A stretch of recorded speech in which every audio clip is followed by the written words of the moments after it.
our voice is something that maybe doesn't always work, right? Is that for you as well, or is it always there? Well, yeah, it's been delicate for me. So there was early on in my kind of beatbox career that I had damaged my voice. I'd given myself nodules because I hadn't actually learned the correct techniques in order to express and not damage it. And that's something that if I've got a lot of gigs in a row, and I've built up for it and I've been looking after myself fully, oiling my instrument, training myself, then it can be really good. But also if suddenly I haven't had a few gigs for a while and then suddenly I'm on stage, I can notice that I can still damage my voice or lose it. So it's kind of, I think it's not just the voice itself, but we are not really taught how to look after our instrument as a body, as, you know, let's go to the doctor or go do this. And I feel that is intrinsically related to voice and expression. So with you, for example, of like a really low vibration, like that can help to regenerate the voice, but also connects you to the lower part of your body and rooting. And then when you do things like that, is more for ascension. And it makes so much sense to me. I don't think a lot of people think of it like that, but where your vibration is in your body and where, you know, for example, there's a lot of people who maybe they talk more nasal and then they get really tired in their voice, and that whereas when it comes from the diaphragm and you express and allow your voice to take form, it can go on for hours and hours and hours. So it's really become an obsession for me of like, how do I maintain my voice? And, you know, if I was going on a tour where I'm doing like 4 or 5 shows a week, then it's not about socializing with everyone and talking to everyone saying, hey, like where we met, for example, at A-Fest, I'm going and talking to everybody that I can because it's so exciting. But then I noticed, and then I was working with this amazing engineer, Henry. He's got Sonic Vista Studios in Ibiza, making music with him and Niraj.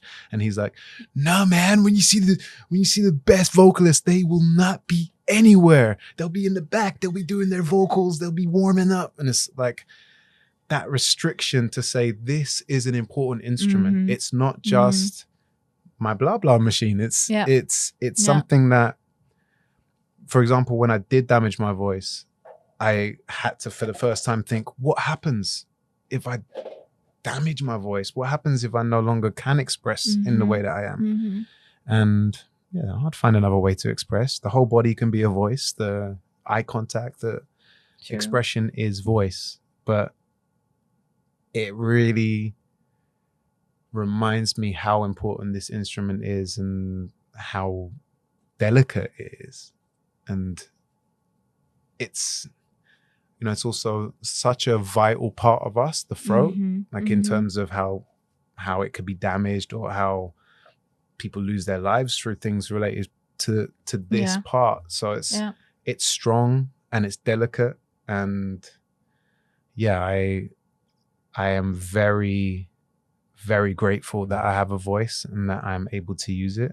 And when I meet people who maybe are repressed in their expression, it always comes back to empathy. Like, how does that feeling feel as a child being cut off? And yeah, I would love to see a world where people are expressing themselves fully. I think our current societal system is very fearful of that, where every being has a unique voice that should be heard. Not just because it's beautiful or harmonious, but for example, if somebody has a bigoted opinion, it needs to be heard. If somebody has a beautiful opinion, it needs to be heard. And then I feel that through the waves, or if you know anything about sound production or anything like that, we find harmony even through the dissonant frequencies. We find it by hearing, oh, that affected my body in this way, or my ears in this way. So if we all have our voices, eventually those ignorant opinions don't ring out so loud because you question them and you're going, oh, really? And so just to finish this thought, it's our ears and our voice are this constant feedback system of how does it feel, and do you want to just regurgitate things that you've heard from other places? Do you want to believe that teacher who said you can't sing because you hit the wrong note? Or do you have the ability to reprogram yourself through your voice and consciousness? And that's what I'm very excited about, the words we use, the sounds we use. And that's what vocal alchemy is to me, is how do you take it all in and bring it out in a way that makes sense and translates to other people.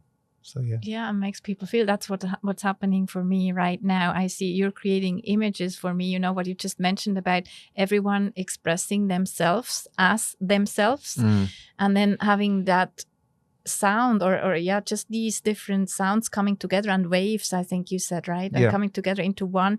I don't know if that translates into English, but a carpet, we call that in German, is like Klangteppich, like it's just all different kinds of sounds that come together to sound together. And even if there's sometimes discrepancies, as you said, it would level itself out, right? It's this power of connection, then also of things coming together that help with that. And what you described before about the throat being so powerful, and I think that's probably what is sometimes scary to many of us in today's world, right? That imagine once this is set loose, right? Or free, I should say, what all may, I mean, how powerful we may be in the end if we can connect that. And also the fact that it's here in the middle, like connecting head and the rest of the body, that's just, it's very, very beautiful.